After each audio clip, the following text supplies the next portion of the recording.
I just wanted to give one quick example of how generous WebAssign is in letting you type in your answer and still count as correct as long as it is mathematically correct. So, for instance, here, I know that I have to use the general power rule, and the base of that general power rule is a quotient, a fraction, so eventually I'll have to use the quotient rule. Now, I'm not revisiting the setup. I just want you to see how WebAssign will let you type in a very complicated answer without simplifying it. So the answer to this one using the general power rule is you bring down the 2, and then you want to take the base and reduce the power by 1.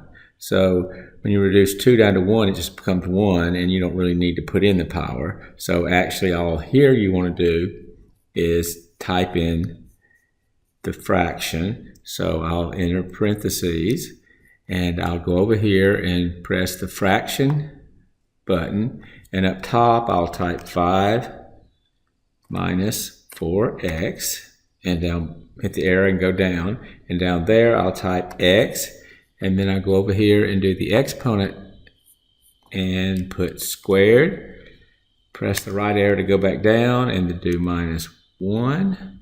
Let's see, try that again, minus 1. And then if I wanted to do the if I actually wanted to put an exponent over there, I would go here and do the exponent, but I don't really want to do the power of 1. I'll just leave it. But what I do want to do is use the quotient rule on the base, because the base is a fraction, which is a quotient. The quotient rule is low d high minus high d low over low squared. So I'll enter parentheses, and then I want to make it a fraction because the quotient rule is a fraction, so I'll go over here and hit the fraction button, and in the numerator of the fraction I'm going to put low, which is the denominator, so I'll do parenthesis x, and then I'll go over here and do the exponent button and do squared, then I'll do right arrow to bring it down, and I'll do minus 1, then I'll do a down arrow to go into the denominator. Oh, excuse me, forgot what I was doing. I'm going to close the parentheses. I'm not ready to go down in the denominator yet. That's low, and then I want to do d high, which is the derivative of the numerator, and the derivative of the numerator is minus 4. So in parentheses, I'll put minus 4, close those parentheses.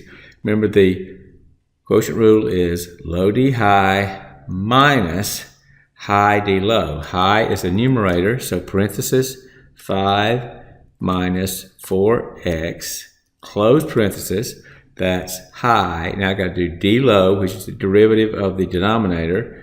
So in parentheses, I put 2x, close the parens. Now that's the numerator. Now finally I'm ready to press the down arrow and go into the denominator, and I take the denominator squared. So that would be parenthesis x, go over here and do the exponent, squared, down arrow takes me down, and then minus 1, close parenthesis, and then go back to the exponent again and square it. So you can see how complicated looking that is, and assuming that I didn't make a calculus mistake or a typographical error, WebAssign will accept that, and let's just try it.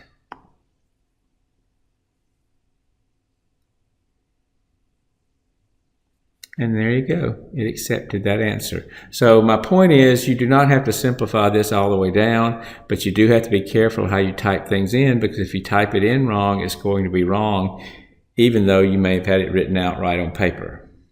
So this is just an example of showing you what WebAssign is capable of accepting.